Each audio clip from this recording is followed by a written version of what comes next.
What happened was I eventually, ended up on the streets. I got into like all kinds of stuff, drinking and, sex before marriage. I was a wildcat, right? And so I got into all kinds of things, and I had tried everything to make myself feel good inside, to have that happiness and try to take away a lot of the pain of growing up. Right. And we lived like totally different lives, And so I was really on the streets, really almost. And I was walking to this mall in Fairfax, Virginia, and it was called University Mall. And through Fairfax, there's this little path that I was walking in from the houses to the mall itself. So I was walking, and then I said, I must have said this sincerely, because then God intervened. Because I said, God, if something doesn't happen in my life today, I'm not going to be here tomorrow. And I said, I must have said it sincerely. And right at that time, I heard this singing coming across the parking lot. It was the church I was attending. And I didn't know,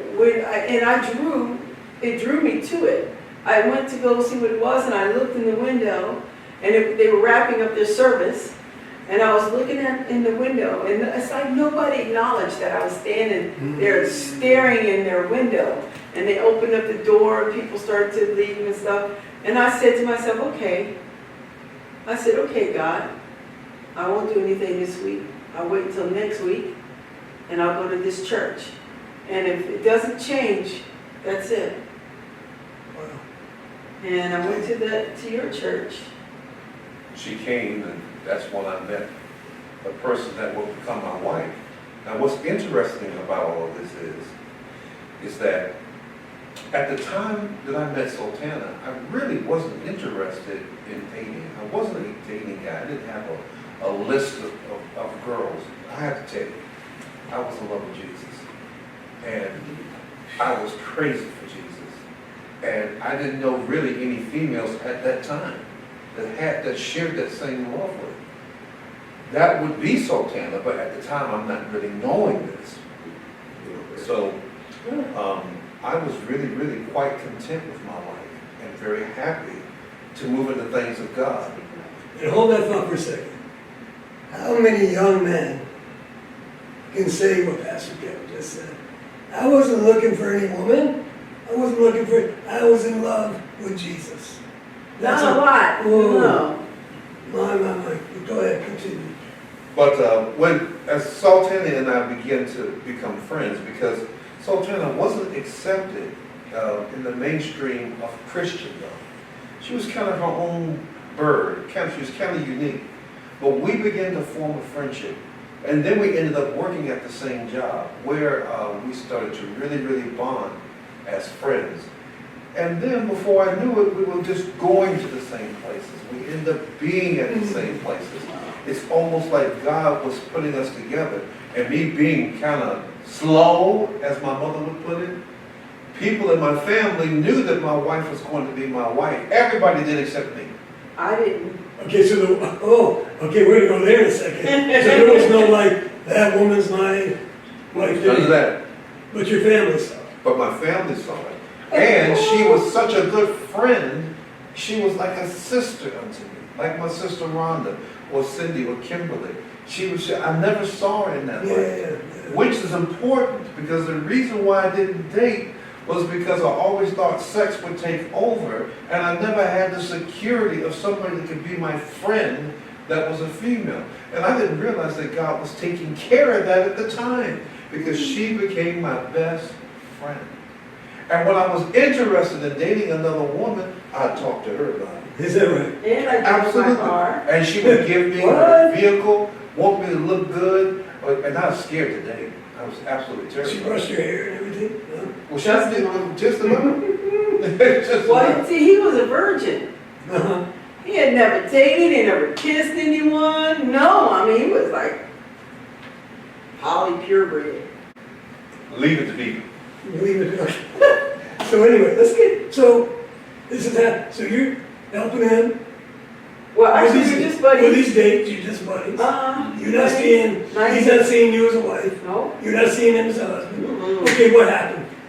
I'm on the edge of my seat. What happened? Well, a series of trials happened in my wife. One of them being, she would have to have her uterus removed. Hysterectomy. And also homelessness. She didn't have really a place to stay. I came out the hospital. And so we were thrown together, and because she was my friend and my sister, I wasn't going to abandon her. So we just kept coming together, kept being together. Not living together. Yeah, but just being together as friends. I would check on her, we'd drive each other to work, so forth. I mean, Sultana was my friend. And I want to say to those people out there looking for perspective, mate, find a friend. Someone you love. Particularly in Jesus. I mean, she was my friend. I could confide in her anything. It didn't matter what it was. I had that type of trust. And trust is very important to a guy like me. I don't give myself to everybody. But I could give myself to her. I could trust her with the most intimate things without romance. So a great foundation being laid. A foundation being laid, and we didn't even know it was being laid. Now let's talk about it. She comes to your church. She comes to the church, and when she comes, she's off the street. Right, so where are you with the Lord right there? You're in the church. I'm in the church, but I'm at that time of my Christian experience where everything's ooh-wah. You know, I've experienced the baptism of the Holy Spirit. I've been in high places of worship.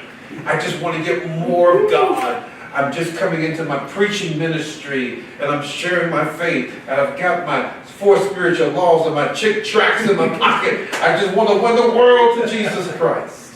And I recognized I was called to preach, so what did I want to do? I preached. I went into Vienna, Virginia, and started preaching over there. Didn't even know you couldn't do that at the time, but it didn't matter. And so I was really at a spiritual high at that time. And my wife, and she was my friend then, but at the time, she just kind of would go with me to different places that, we would attend. Let me ask Sultana a quick question. Yes. Where are you at now? So you cry out to God, you better do something, I'm done, I'm out of here. Now you're visiting this church. Yes. What's happening inside of you? Okay, so I was, at the time I was living with staying in a room at my foster mother's house.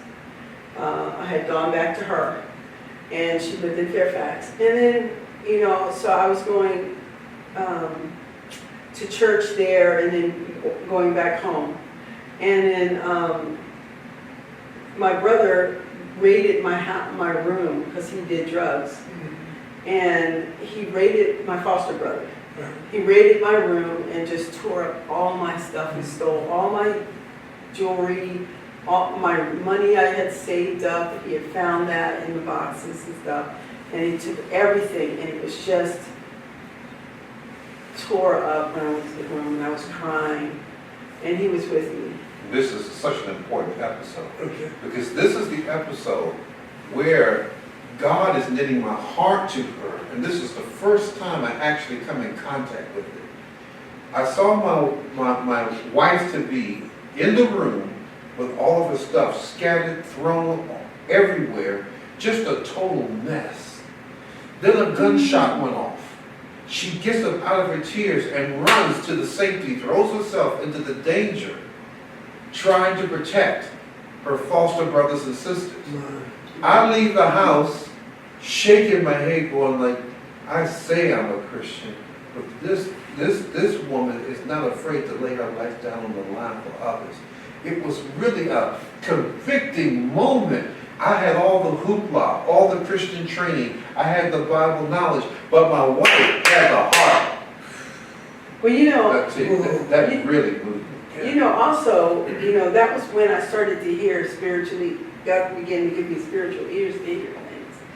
And like, I heard I was like, kind of in the world a little bit, and then kind of coming to the church because I was new.